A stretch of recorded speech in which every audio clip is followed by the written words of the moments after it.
sabar itu ada 3 tingkatan. Tingkatan pertama itu sabar menghadapi ujian. Wabasyiris sabirin, kata Allah di surat Al-Baqarah, sampaikan berita gembira kepada orang yang sabar terhadap ujian. Nah, gimana sabar terhadap ujian? Kalau kita dapetin ujian, kita tinggal bilang innalillah wa inna ilaihi raji'un. Dan itu kita katakan tuh dengan hati yang yakin, ini semuanya kehendak Allah, dan pasti ada kebaikan di dalam setiap kehendak Allah. Dan siapa yang mengatakan innalillah wa inna ilaihi raji'un, berarti dia melibatkan Allah dalam musibah. Jadi kata kunci atau password untuk ngelibatin Allah dalam musibah kita, pertama bilang innalillah wa inna ilaihi raji'un. Allah pasti terlibat.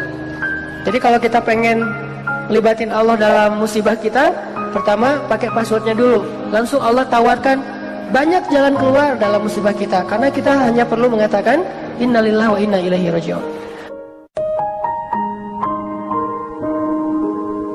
Sabar level 2. Sabar level 2 itu adalah sabar dalam meninggalkan dosa. Ternyata ninggalin dosa juga butuh sabar.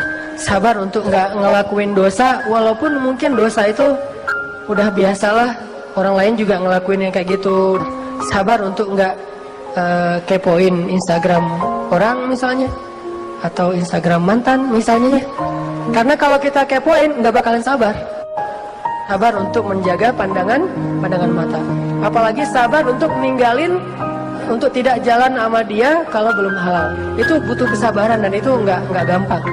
Apalagi kalau misalnya sesuatu yang benar-benar kita senengin gitu, kayak sabar untuk ninggalin hal yang sia-sia gitu.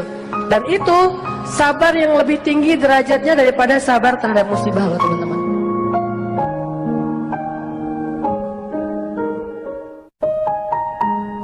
Sabar level 3 itu adalah sabar dalam beribadah.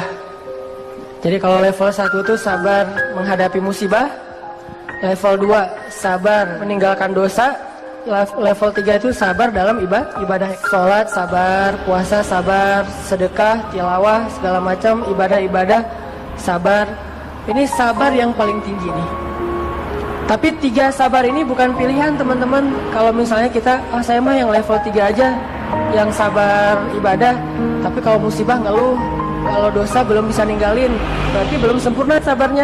Baru disebut orang yang sabirin kalau dia bisa sabar dengan 3-tiganya.